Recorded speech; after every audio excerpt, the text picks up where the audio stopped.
My name is Daniel, and I drive an old 2007 Toyota Corolla for Uber. It's not the fanciest car on the road.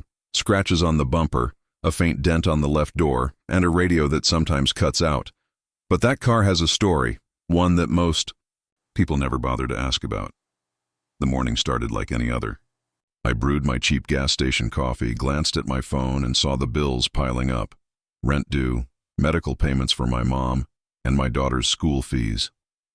This car, this worn-out Corolla, was my lifeline. I turned on the app, hoping for a decent day. That's when a request popped up. A pickup from downtown, James, 5-star rating. As I pulled up, a sharply dressed young man in a tailored suit stepped out from the glass building. He glanced at my car and smirked. Not the polite kind, either. He outright chuckled and shook his head. "Wow, seriously? This is the car?" he muttered loud enough for me to hear. I forced a smile. "Morning. Hop in." James slid into the back seat with an exaggerated sigh. "Man, Uber really lowering the standards these days, huh?"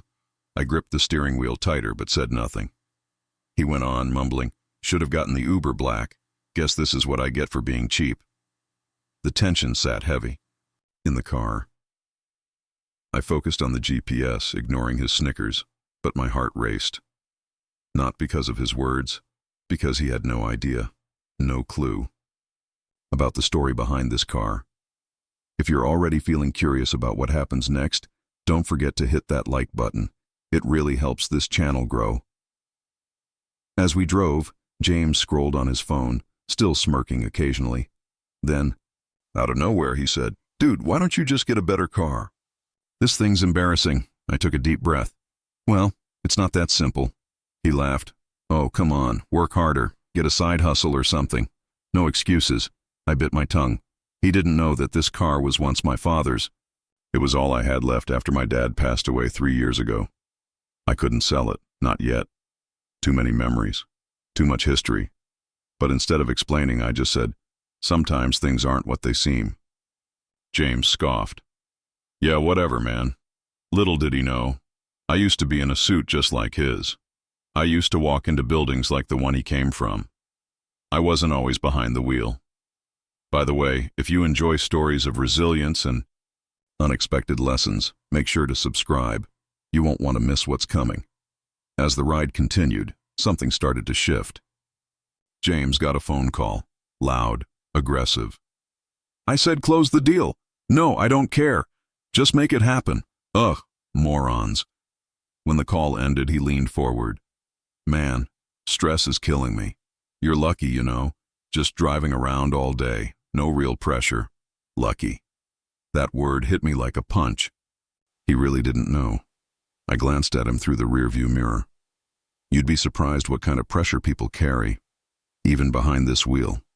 He chuckled again. "Yeah, sure. But this ride wasn't over, and neither was the lesson James was about to learn." If you're intrigued to find out how this story unfolds, drop a comment below saying, "I'm watching," so I know you're here for it. James shifted in his seat, drumming his fingers against the armrest, still grinning like life had handed him every card in the deck. Meanwhile, I kept my eyes on the road, gripping the wheel just a little tighter. "Seriously, though," James said, leaning forward, "why even bother driving something like this? I mean, can't you at least upgrade to, I don't know, a 2015 or something?" I gave a small smile. "Well, sometimes it's not about the car. It's about where it's taken you." He laughed, shaking his head. "Man, whatever helps. You sleep at night." If only he knew. A few years ago, I was sitting where he was, in corner offices, in meetings that lasted too long, shaking hands, closing deals. I was a regional manager for a construction firm, living comfortably, until everything unraveled. James's phone buzzed again. Another call, more shouting, more stress. "No, listen," I said, "push it to next quarter. I don't care what the board says." He hung up, groaning. Man, people are so useless sometimes. I glanced at him. "Rough day? Rough month? Rough year?" He chuckled bitterly. "If you think driving is stressful, try managing a team of idiots who can't even send an email right." I nodded. Yeah, managing people can be complicated.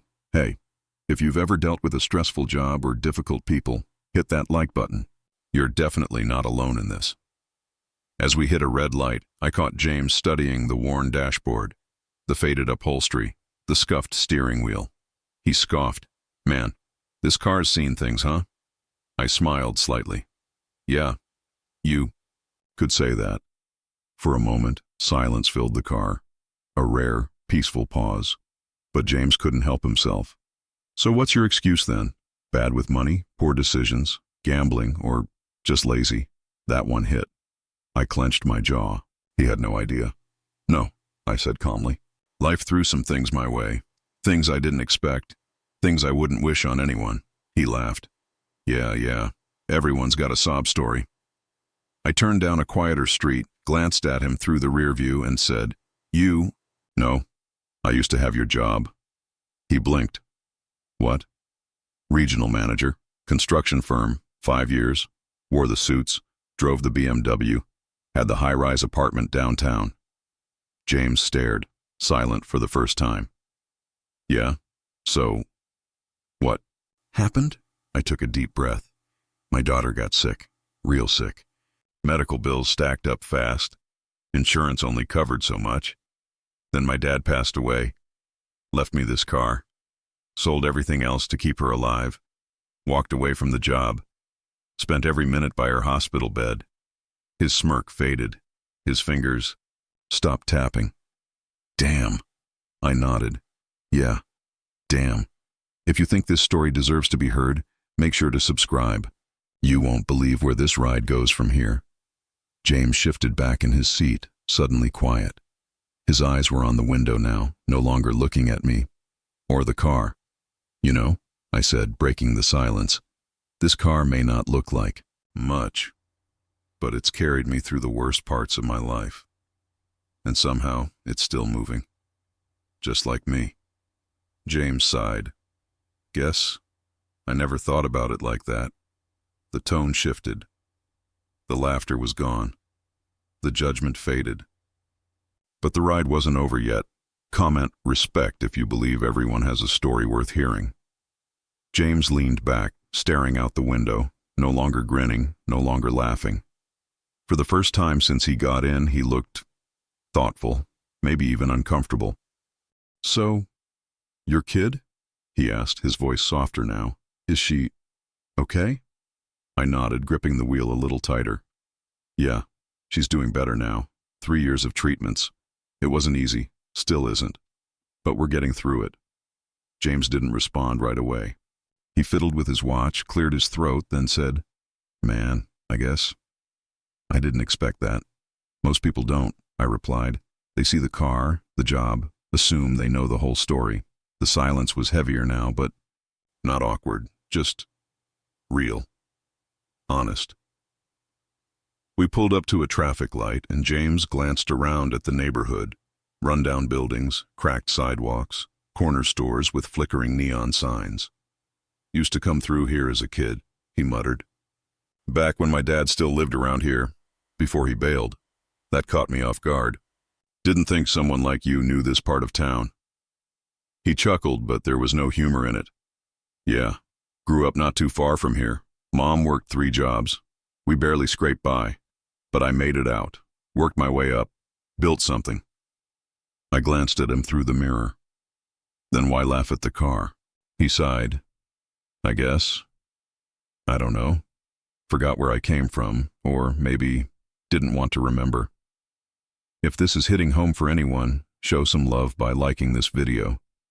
It really helps more people find stories like this. The GPS pinged 10 more minutes to his destination. But the ride felt different now. Like both of us were peeling back layers we hadn't planned on.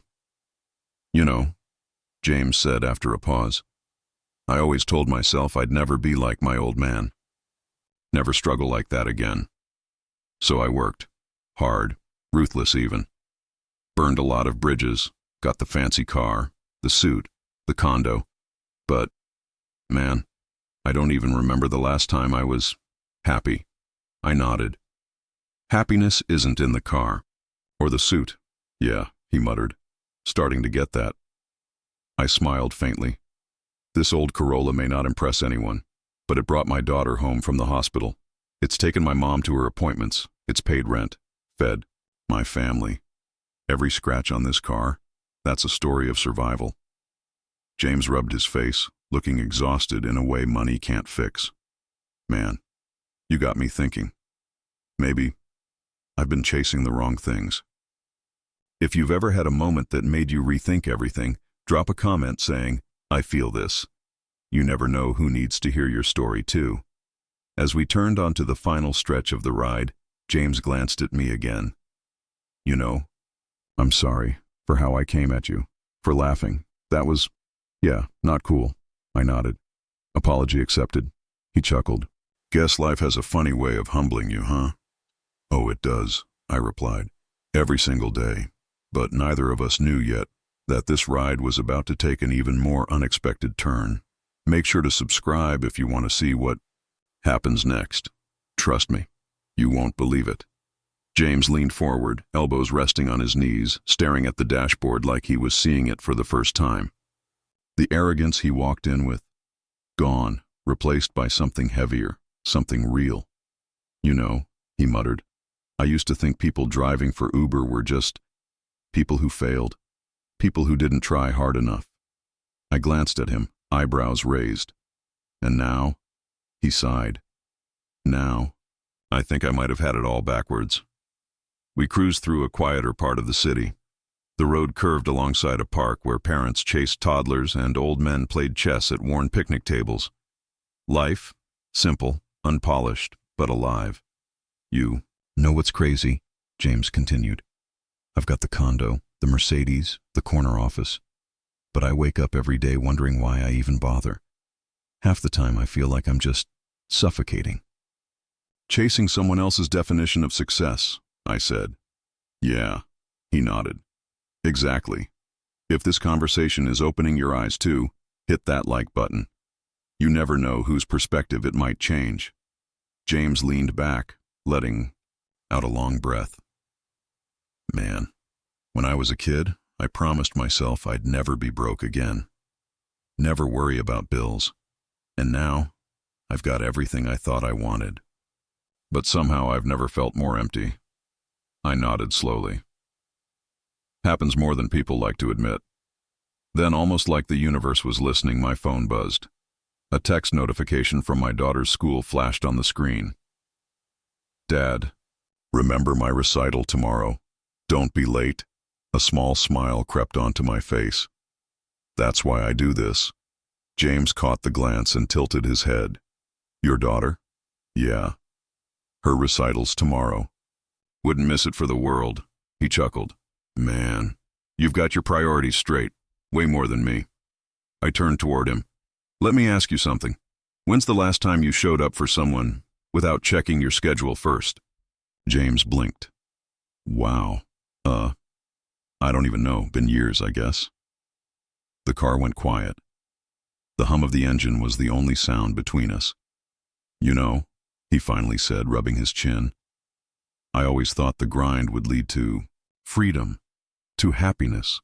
But listening to you, maybe freedom isn't in climbing higher. Maybe it's in learning when to stop. If you're still watching and reflecting on your own life right now, subscribe. These are the stories nobody tells, but everyone needs to hear. The GPS announced we were just 2 minutes from his destination, a high-rise tower in the financial district. Glass, steel, and stress. James looked out at the skyline, then back at me. You know, I almost don't want this ride to end. I chuckled. Funny. Most people can't wait to get out of this old Corolla. Nah, he shook his head. Not today. For a moment, the difference between us, his suit and my faded t-shirt, disappeared. 2 men. Same city. Different paths. Same search for meaning. I was wrong about you, James admitted quietly. About a lot of things. Life has a way of showing us what matters, whether we're ready or not. If you believe everyone deserves to be seen beyond appearances, drop a comment saying, I see you. Let's remind each other what really matters. But what neither of us knew was that this ride wasn't done teaching us lessons, not by a long shot. As we approached the towering glass building that was James' destination, something shifted. His eyes weren't on his phone anymore. They weren't scanning emails or barking orders. Instead, he was staring at nothing, or maybe everything. "You." "No," he said, almost whispering. "This is the first time I've shut my phone off in the middle of the day. In years." I glanced at the rearview mirror. "How does it feel?" He hesitated. "Weird, quiet, but good." We pulled up to the curb. Normally this is where rides end. A quick thanks, if that, and people walk away without a second thought. But James didn't move. He sat there fidgeting with the strap of his designer briefcase, like he wasn't sure if he wanted to get out. "You all right?" I asked. He sighed. "Yeah, I don't know. Something about this ride kind of hit me." I nodded. Life tends to throw reminders at us when we least expect it. If this story has you thinking about your own priorities, don't forget to like the video. It helps this channel reach more people who might need this reminder too. James chuckled lightly, shaking his head. "Man, it's crazy. I spend my whole day pretending I'm better than everyone, closing deals, talking down to people, thinking money solves everything. And now?" I asked. He sighed. "Now, I feel like the biggest fool in the city." I turned toward him. "You're not a fool, just someone who forgot what matters." For a moment, neither of us said a word. The noise of the city filled the air, car horns, people shouting, footsteps on pavement. But inside the car, it was like the world paused. "You know," James finally said, "my dad drove a car just like this, old, beat up, smelled like coffee and motor oil. I hated that car as a kid. Thought it meant we were poor. Embarrassed me every time he dropped me off at school." I stayed silent, letting him speak. But now I get it. He was doing his best. I just never saw it back then. His voice cracked slightly. "I spent so long running away from being that guy that I forgot. Maybe he was the strongest person I ever knew." I nodded. Takes a lot more strength to keep going when the world thinks you failed than to sit in a corner office pretending everything's perfect. If you've ever realized something about your own family too late, subscribe. These stories hit harder than we expect, and there's more coming. James exhaled, heavy. "Man, I gotta call my mom." "You should," I said. "Call her. Thank her before the chance slips away." His hand hovered over his phone like it weighed 100 pounds. Then slowly, he pressed the side button and unlocked it. "I will," he muttered. "I will." He opened the door, paused, then turned back. "Hey, what's your name?" "Daniel." "Daniel?" He nodded. "Thank you. Seriously." I smiled. "Take care of yourself, James." As he stepped onto the sidewalk, he looked different. Not in the suit, not in the shoes, but in his face, like someone who'd just woken up from a dream he didn't know he was having. But as I was about to pull away, a notification popped up. New ride request. Same building. Different passenger. I accepted without thinking. But when the passenger stepped into the car, that's when I realized this day wasn't done teaching me lessons. Drop a comment saying, "Keep going," if you're ready to see where this story leads next. The back door opened, and a woman stepped in. Mid-50s, neat blazer, sensible shoes, a leather tote balanced on her lap. Her face was kind, but carried the weight of someone who had fought more battles than anyone should. "Good afternoon," she greeted with a polite smile. "Thanks for coming so quickly." "No problem," I replied. "Where are we headed?" She rattled off an address, a modest neighborhood not far from where I grew up. I tapped it into the GPS and pulled away from the curb. For a few blocks, we rode in silence. But then, she spoke. Not often you see someone driving an old Corolla like this for Uber anymore. I glanced at her through the mirror, half expecting another comment like James. But her tone was different. Not judgment, curiosity. Yeah, I smiled. It's got a lot of miles, a lot of memories. She nodded slowly. Sometimes, the cars with the most miles carry the best stories. That caught me off guard. Yeah, you could say that. Hey, if you believe that every person has a story worth hearing, hit that like button. You never know how far a simple story can reach. As we drove, she glanced out the window, then quietly said, I used to have a car just like this. Drove my son to school in it every day. Single mom, worked 2 jobs. That old car was everything. I glanced at her through the rear view, something clicking in the back of my mind. That sounds familiar. She chuckled softly. Yeah? Well, not many people remember the struggle once they're out of it. I hesitated, then asked, What's your son do now? Her smile faded slightly. Oh, he's done well for himself. Moved downtown, works in finance. Wears those fancy suits. I don't see him as much as I'd like. A chill ran through me. What's his name? She paused as if unsure whether to answer. James. I gripped the wheel tighter. No way. No way. She kept talking, not noticing my stunned expression. I worry about him, you know. Ever since his father left, I tried to give him a better life, worked day and night. But sometimes, I think he resents how hard things were back then. I swallowed hard. I actually just gave James a ride. From that building. Her eyes widened. You're kidding. No. I shook my head. Not at all. If you believe the universe works in mysterious ways, drop a comment saying, fate is real. This story is just getting started. She chuckled, half in disbelief, half in awe. Well, isn't that something? Was he his usual self? I laughed softly. At first, yeah. But by the time he got out of this car, let's just say he was thinking about things a little differently. Her eyes softened, glistening with the beginnings of tears. You have no idea how much that means to me. I nodded. Actually, I think I do. As we pulled into her neighborhood, she wiped her eyes. Thank you for whatever you said to him. Sometimes, hearing the truth from a stranger hits harder than hearing it from your own mother. I smiled. I didn't say much. Life kinda said it for me.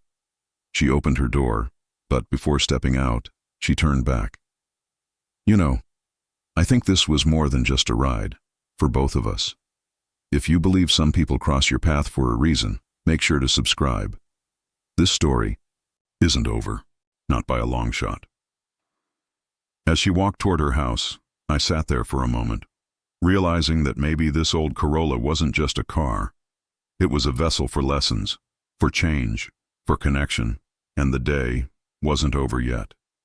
I sat in silence, for a moment watching James's mother disappear behind her front door. My hands rested on the steering wheel, but my mind was somewhere else, trying to process the sheer improbability of what had just happened. 2 rides, 2 people, mother and son. Neither knowing the other had sat right where they were, only minutes apart. I let out a breath, shaking my head. This city never runs out of surprises. Just as I was about to take a break, a new ping came through. A pickup not far from where I was parked. I accepted instinctively. Another ride, another story. The passenger was waiting by a bus stop. A young guy, maybe mid-20s, with a worn backpack, dressed in work boots and a neon construction vest. As he climbed in, he offered a polite, tired smile. Hey man, appreciate it. No problem, I replied. Where to? Site downtown. Gotta pick up my check. As I pulled away, he leaned back and sighed. Man, long day. Yeah? What do you do? Construction. Concrete mostly. Pouring, finishing. Rough work, but honest. I nodded. I know the feeling. If you've ever worked a job that wore you down but paid the bills, hit that like button. You're not alone in this hustle. The young man chuckled. You know, people always look at guys like me like I'm less. Like if you've got dirt under your nails, you must not have figured life out yet. I smiled. Yeah, I get that. More than you think. Had this one guy earlier. He continued, shaking his head.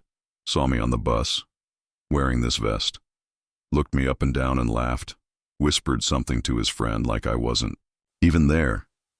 That so? Yeah. Part of me wanted to say something, but then I thought, man, what's the point? People like that, they don't get it. They've never had to. I tapped the brakes, glancing at him through the rear view. You'd be surprised. Some people think they've escaped the struggle, but life has a way of reminding them.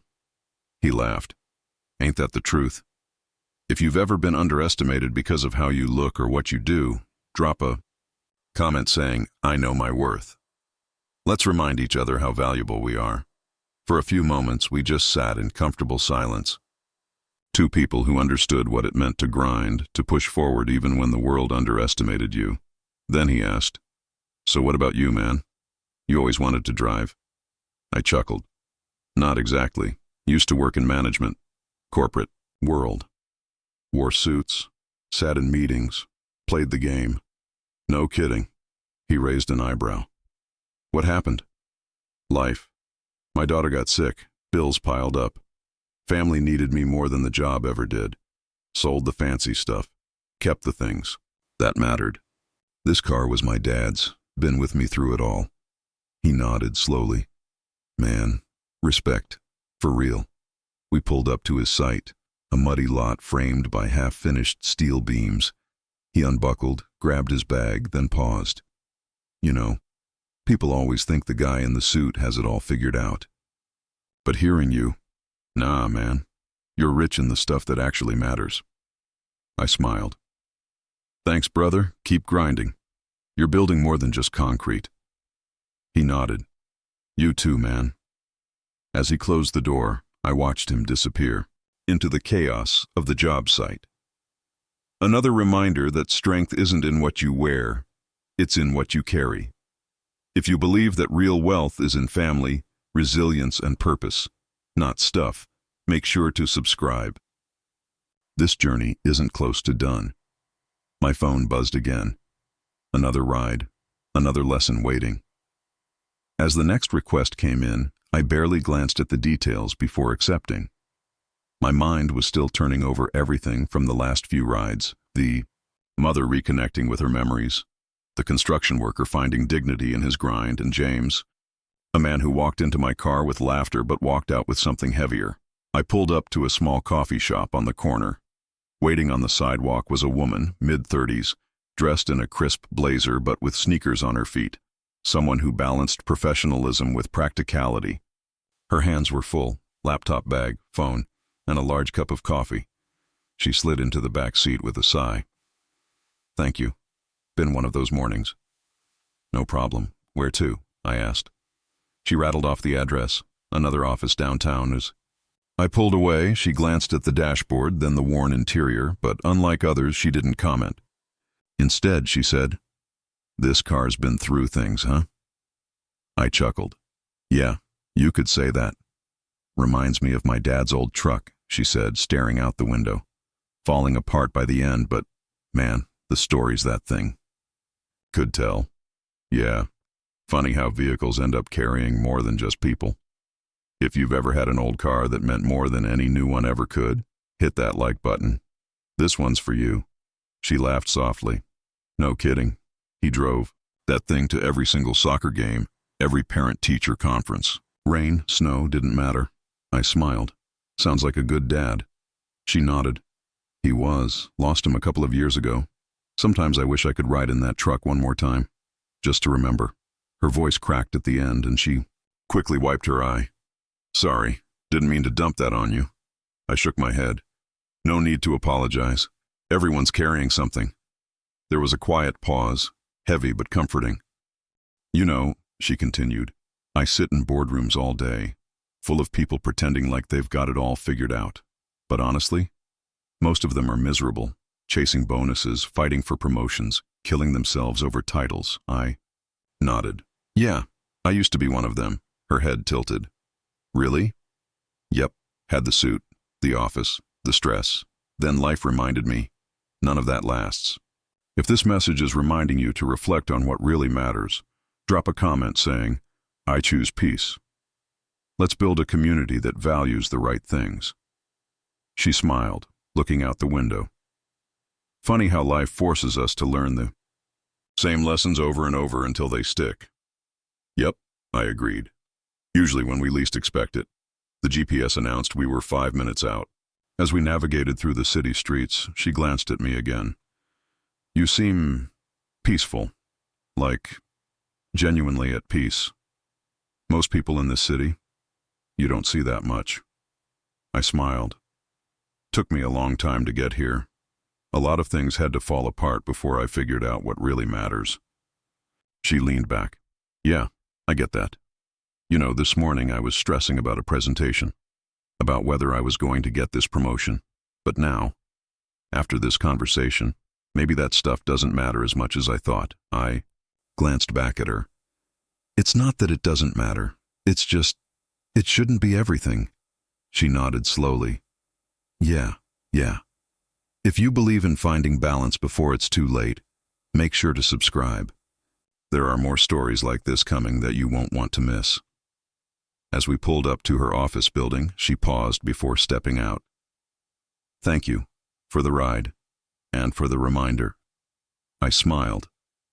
"Anytime. Take care of yourself." As she walked toward the revolving doors, I realized something. This city is full of people running, chasing something, escaping something, but sometimes they just need someone to remind them to breathe. My phone buzzed again. Another ride. Another story. The next request came almost instantly. No break, no pause. The universe had more lessons to hand out today, apparently. I tapped accept and headed toward the pickup location, a local hospital. As I pulled up to the entrance, I spotted him. An elderly man, maybe late 70s, standing with a cane in one hand and a small bag in the other. His face was weathered, lined with years of stories, but his eyes, sharp, observant, full of life. He opened the door slowly, lowered himself into the seat with a grunt, and sighed. "Thanks, young man. Appreciate the quick pickup." "No problem, sir," I replied. "Where to?" He gave me an address a few miles away, and we eased into traffic. For the first few minutes, we rode in silence. He looked out the window, hands resting on his cane. Then he chuckled softly. "You know, this car reminds me of my first one. Same dense, same stubborn engine." I smiled. "Yeah, it's been through a lot." He nodded. "Funny thing about old cars, they only stick around if someone takes care of them. You treat it right, it treats you right." Exactly. If you believe things and people last when we take care of them, hit that like button. It's a truth too often forgotten. He tapped his cane against the floor. "Just left my cardiologist, another round of checkups. They tell me to slow down, rest. But son, I've been moving all my life. Don't know how to stop." I laughed lightly. "Yeah, some people aren't built for slowing down." "You got that right." He glanced around the interior. "You drive full time?" "Yeah." "Pays the bills? Keeps things afloat?" He nodded knowingly. "Let me guess. Life threw you a curveball somewhere." I glanced at him through the mirror. Surprised. "Yeah? How'd you know?" He smiled. "Because nobody ends up behind this wheel without a story. Me? I used to own a small hardware store, ran it for 35 years, raised a family on that income, sent my kids to college. But then things changed. Big chains came in, rent went up, had to close it down." "Sorry to hear that." "Don't be," he said, shaking his head. "That's life. Nothing stays the same forever. The trick isn't holding on to what you had. It's learning how to move forward, even when the road changes. If that hit you in the heart like it hit me, drop a comment saying, 'Keep moving forward.' Let's remind each other we're stronger than we think." For a moment, we both sat in thoughtful silence. The city buzzed around us, honking horns, hurried footsteps. But inside that car, it felt still, almost peaceful. "You know," he said, breaking the quiet, "people spend their lives chasing things, money, status, stuff. But the older I get, the more I realize, it's the small things, The dinners with family, the Sunday walks, the conversations like this. I nodded. Yeah, I've been learning that too. He chuckled. You're ahead of most.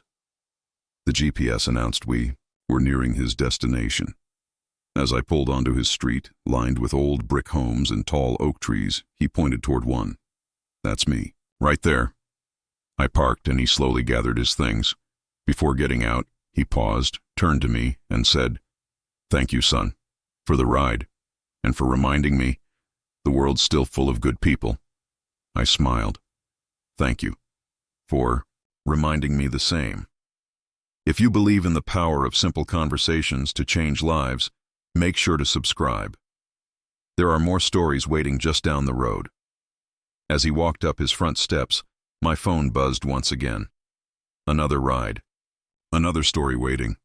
The next ping came before I even finished watching the old man disappear behind his front door. No breaks today, just life, one ride at a time. This pickup was from a trendy cafe downtown. As I pulled up, a young couple stepped out, probably mid-20s, all smiles, holding hands, dressed like influencers. She wore oversized sunglasses. He rocked designer sneakers that probably cost more than my monthly rent. They slid into the back seat, laughing about something on their phones. Hey, thanks for coming so quick, the guy said, barely looking up. No problem. Where to? I asked.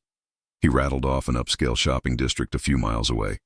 The girl glanced around the car, then at the dashboard, then at me through the rear view. Aw, babe, this car is kind of vintage. She giggled. Yeah, he chuckled. Classic, like a time machine or something. I grinned. Yeah, it's been around. Got a few stories under the hood. They laughed, but it was lighthearted, not cruel like James had been earlier. You ever think about upgrading? The guy asked, scrolling through his phone. I mean, like, doesn't Uber require newer cars? I shrugged. Still passes inspection. Still gets people where they need to go. He nodded. Fair enough. Honestly, kinda cool. Like, retro. If you've ever loved something not because it was shiny and new, but because it had a story, hit that like button. Some things are worth more than they look. As we drove, their conversation shifted from playful to something more serious. You know, the girl said, staring out the window.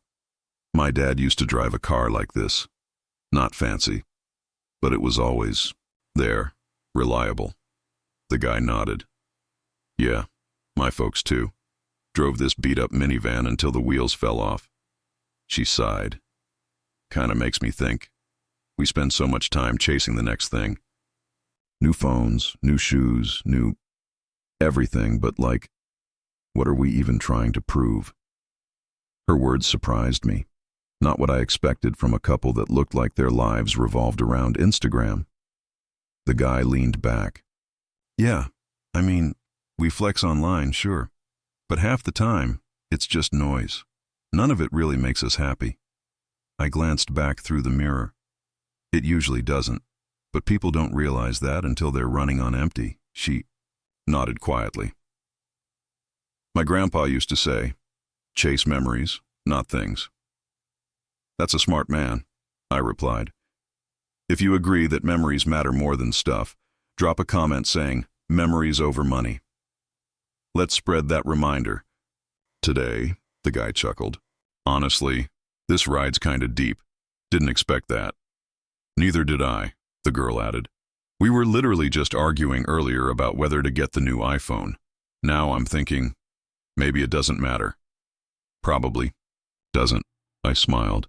But hey, your call.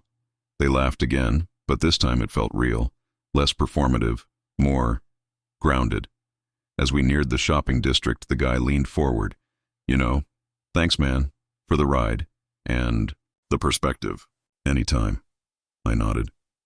This car might be old, but it's got a way of reminding people what actually matters. They stepped out, still holding hands, but quieter now. Reflective. Changed, maybe, even just a little. If you believe that. The smallest moments can shift the biggest mindsets. Make sure to subscribe. This journey isn't done yet. As I pulled away, another ping echoed from my phone. Another ride. Another story ready to unfold. The next request came from a quiet residential street on the city's edge. As I pulled up, a teenage boy stood waiting, backpack slung over one shoulder, headphones around his neck, eyes glued to his phone. He climbed in without saying much. "Hey, thanks," he mumbled. "No problem." "Where to?" I asked. "Community Center, by Maple and Fifth." As I tapped it into the GPS, I noticed his leg bouncing, fingers fidgeting. Something was eating at him. The car rolled forward, but the silence was heavy. After a couple of blocks, I broke it. "You all right, kid?" He sighed. "Yeah, I guess." Didn't sound convincing. "You don't sound all right." He bit his lip, then finally said, "Just rough day." "Want to talk about it?" I offered, not pushing but leaving the door open. He hesitated, then blurted out, "It's school. People suck sometimes." I nodded. "Yeah, they do. If you've ever felt misunderstood or underestimated, hit that like button. You are not alone in this world." He sighed again, staring out the window. "People clown on me 'cause I don't wear the fresh shoes, or I've got a cracked phone. Call me broke. Say I'll never be anything." My hands tightened on the wheel. I'd heard those words before, just in different forms. I glanced back. "Let me guess. They think what you wear determines your worth." "Exactly," he muttered. I smiled sadly. "Let me tell you something. I've met people in suits worth millions who are completely empty inside, and I've met people with holes in their shoes who are rich in ways money can't touch." He looked up, really seeing me for the first time. "Yeah? Yeah. This car?" I gestured around. "People laugh at it sometimes, but it's paid hospital bills, paid rent, got my family through things most folks wouldn't survive." His eyes softened. "For real? For real. If you believe that struggle builds strength, drop a comment saying built different. You are stronger than they'll ever understand." He sat back, nodding, slowly. "Man, that's crazy. You know, my mom says the same thing. She works 2 jobs, cleaning offices at night. People talk down to her like she's nothing. But she's the strongest person I know." I smiled. "You know what that makes you?" "What?" "Built from the same stuff." A small grin finally cracked his serious face. Yeah, I guess you're right." "You ever think about who ends up winning in the end?" I asked. "Who?" "The ones who don't quit. The ones who know what real value looks like." He nodded, more firmly this time. Yeah, I like that." As we neared the community center, he looked out the window, then back at me. "Yo, thanks. Like, for real. This helped more than you know." "Anytime," I said. "And remember, their opinion doesn't decide your future. You do." He opened the door, backpack slung back over his shoulder, but before closing it, he turned. "Hey, I won't forget this." I smiled. "Neither will I. If you believe the next generation needs more conversations like this, make sure to subscribe. The ride isn't over yet. Not even close." As he walked into the building, my phone buzzed again. Another ride, another lesson waiting. The next ping led me to a medical office on the west side. As I pulled up, the passenger was already waiting, an older woman in her early 60s, carefully helping a younger woman into the car. The younger woman, probably mid-30s, sat with her hands folded tightly, head down, avoiding eye contact. "Thank you for coming," the older woman said softly as she got in. "We're headed home, please." "Of course," I nodded, inputting the address. The younger woman stayed silent, her breathing shaky. Something told me this wasn't just a routine doctor's visit. We pulled away, and for a while, the only sound was the soft hum of tires against pavement. Then the older woman spoke. "Rough day," she sighed. The younger woman didn't look up, but squeezed her hands together tighter. I glanced back. "If it helps, you're not alone. A lot of rough days ride through this car." She smiled weakly. "Yeah, I bet." If you believe in the quiet strength it takes to show up on hard days, hit that like button. This story is for you. The older woman explained gently. My daughter, she's been battling anxiety. Some days are good. Some, not so much. I nodded. I get it. My daughter's been through her own battles. Different kind, but still battles. The younger woman finally lifted her head slightly, just enough to meet my eyes in the rear view. It's hard, she whispered. I know, I said softly. Some days, getting out of bed is the bravest thing anyone does. Her lips trembled. Yeah. The older woman reached over and squeezed her daughter's hand. I keep telling her, it doesn't matter how slow you go. What matters is, you don't stop. Smart words, I smiled. Sounds like something my mom would say.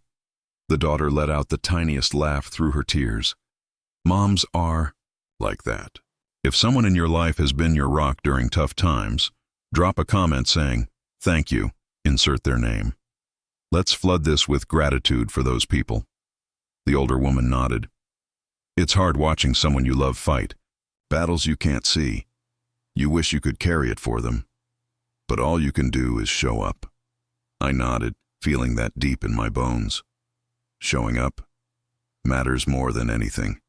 The younger woman finally leaned back, her breathing calming. A little. Thank you, she said quietly, for just being kind. Kindness is free, I said. Costs nothing, but it can change everything. The GPS announced we were just 2 minutes away. As we turned into a quiet neighborhood, the older woman smiled at me. You know, I think this old car, it's magic, I laughed. I don't know about magic, but it sure has a way of bringing the right people together. She nodded. Maybe that's what magic really is. If you believe that kindness is the real magic, make sure to subscribe. This isn't just a ride. It's a reminder of what really matters. As they got out, the younger woman turned back, offering a small but genuine smile. Thanks for the ride, and for not making me feel broken. I smiled warmly. You're not broken, just human, as... They walked toward their door. My phone buzzed again. Another ride. Another story waiting to be told. The next ride request came from a location I knew too well. A small strip mall on the east side, with a payday loan shop, a laundromat, and a little diner tucked into the corner. This place held memories. Some good, some not. As I pulled into the lot, a man in his early 40s stepped forward, dressed in a mechanic's uniform, hands stained with grease, face tired but kind. He carried a toolbox in one hand and a folded jacket in the other. Hey, thanks for coming, he said, sliding into the back seat. No problem. Where to? I asked. Home. Finally, he chuckled, rattling off an address about 15 minutes away. As we pulled out, I noticed him staring at the dashboard, the worn steering wheel, the cracked vent by the glove box. Instead of judgment, there was a smile. Man, this takes me back, he said. Used to have a Corolla just like this. Thing was a tank. I laughed. Yeah, this one's still kicking. Barely, but it's kicking. Yeah, they don't make them like this anymore, he replied. Reliable, simple, no nonsense. If you've ever loved a car that felt like part of the family, hit that like button. You know exactly what we mean. For a few miles, we drove in companionable silence. Then, as we hit a stretch of open road, he sighed. Rough day. Double shift. Boss is breathing down my neck. Feels like no matter how hard I work, I'm always behind. Yeah, I nodded. Been there. Still there some days. He chuckled bitterly. Feels like I've been stuck in survival mode my whole life. Always working, always hustling. But the goalposts, they just keep moving. I glanced at him through the mirror. You got family? Yeah. 2 boys, 9 and 11. Good. Kids, trying to show them what it means to work hard. Problem is, sometimes I wonder if they just see me exhausted all the time. I nodded slowly. I think about that too. I got a daughter. There's a fine line between showing them the value of hard work and making sure they know they're more important than the grind. Exactly, he said, pointing. Man. Exactly. If you're a parent out there doing your best every single day, drop a comment saying, "For my kids." This community sees you. He leaned back, staring at the ceiling. Sometimes I just wish. Man. I wish someone had told me when I was younger that it's okay to rest. That your worth isn't tied to how much you can grind yourself into dust. You're telling yourself now? I replied. That counts. He chuckled softly. Yeah, guess it does. As the GPS announced we were nearing his street, he sighed again. I appreciate this ride more than you know. Not just the lift, the conversation. Anytime, I said sincerely. This car's seen a lot, and it's always ready to listen. As we pulled up to his house, a modest place with bikes scattered on the front lawn, he paused before getting out. You know, you're right. I'm gonna go inside, hug my boys, and let them know that, yeah, Dad works hard, but they matter. More than anything. I smiled. That's what they'll remember. Not the hours, but that you showed up. If you believe in choosing presence over perfection, make sure to subscribe. These stories are proof that the real wins in life happen off the clock. As he walked to his front door, toolbox in hand, two kids burst out onto the porch yelling, "Dad!" and tackled him in a hug. And right there, that's when I knew. This job, this old Corolla, it wasn't just about getting from A to B. It was about bringing people home. My phone buzzed again. Another ride, another story. Next ping came, almost immediately. This time, the pickup was in front of a modest community college. As I pulled up, a young woman hurried out. Early 20s, backpack slung over one shoulder, eyes scanning her phone anxiously. She climbed in quickly. Hey, thanks for coming. Can we go to Midtown Station? Sure thing, I nodded, starting the trip. She let out a breath, clearly stressed. Man, today's been chaos. Long day? I asked. You have no idea, she replied, rubbing her forehead. Final exams, work right after this, and then dealing with my mom's health stuff. Just feels like everything's crashing down at once. I glanced at her through the mirror. Yeah, I do have an idea. More than you might think, gave a tired smile. Yeah? You get it? More than you know. If you've ever felt like the weight of everything is on your shoulders, hit that like button. You're not alone in this fight. She chuckled softly, shaking her head. I swear, it's like everyone around me has it figured out. Like, they've got support, money, safety nets. Me? I'm just hustling every single day to keep my head above water. Yeah, I know that feeling. Too well. She stared out the window. Sometimes I wonder, is it ever going to get easier? I took a deep breath. It does, but not because life gets less hard, but because you get stronger. She sat quietly, letting that sink in. Yeah, I guess. I mean, I've made it this far. Exactly, I nodded. And that's not nothing. She laughed, wiping at her eyes. Man, this is turning into a therapy session. Hey, I grinned. This car's seen more therapy than most offices in this city. If you've ever found comfort in an unexpected place, drop a comment, saying, safe space. You never know who else needs that today. She sighed again, but it sounded lighter now. I just want to make it, you know. Finish school, get a decent job, help my mom, prove everyone wrong. You will, I said firmly. Because you already are. She blinked. What do you mean? Look around, I said. You're doing it. You're showing up, studying, working, caring for your family. That's success. Whether anyone else sees it yet or not. She smiled, the tension in her shoulders easing a little. Yeah, you're right. As we neared the station, she asked, What about you? You always wanted to drive Uber? I laughed. Not exactly. Used to work in corporate. Had the fancy job, the big paycheck. But life had other plans. Yeah, she asked.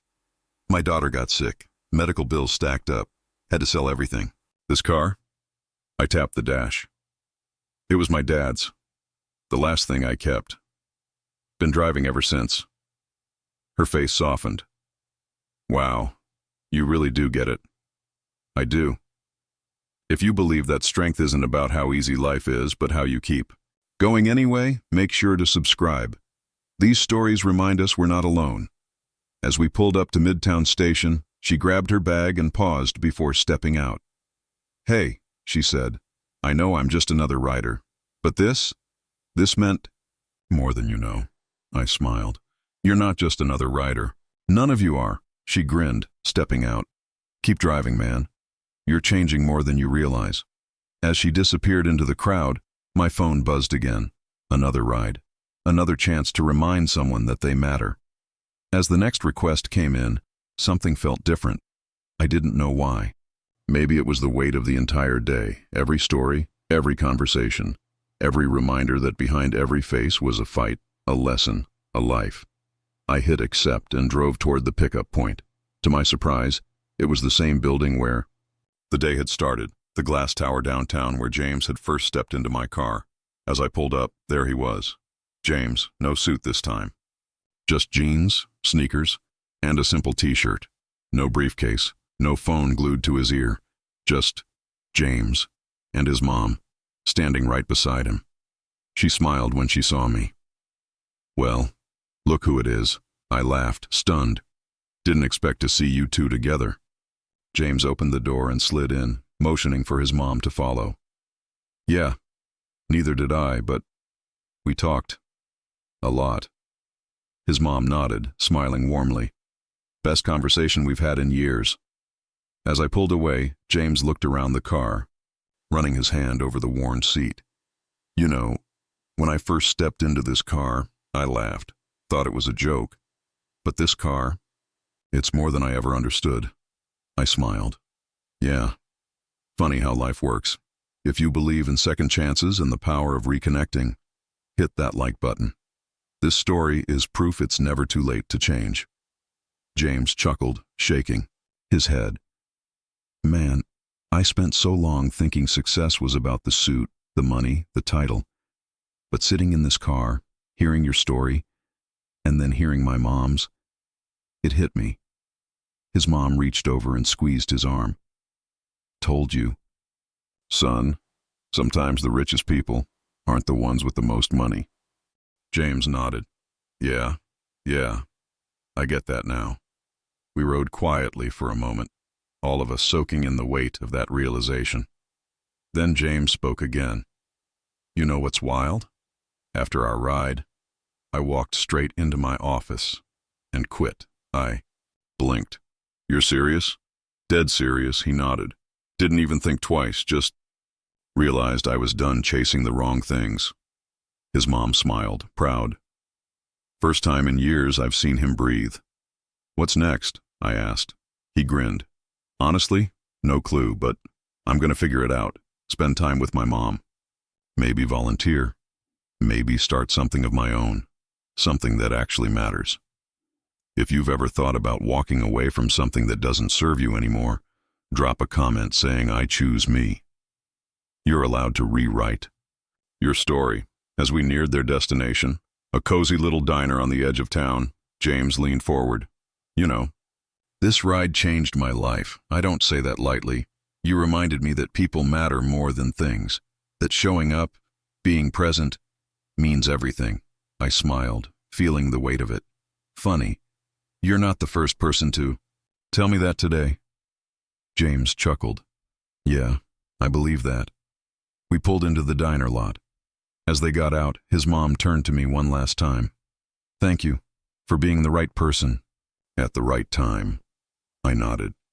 No, thank you for reminding me that this car, this job, isn't just about rides. It's about lives.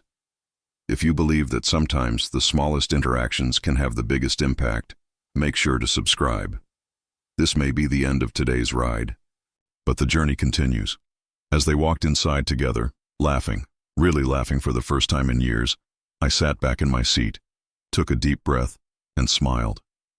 This old Corolla wasn't fancy. It wasn't fast, but it carried something. More valuable than money ever could. It carried stories. It carried people. And as long as it kept moving, so would I.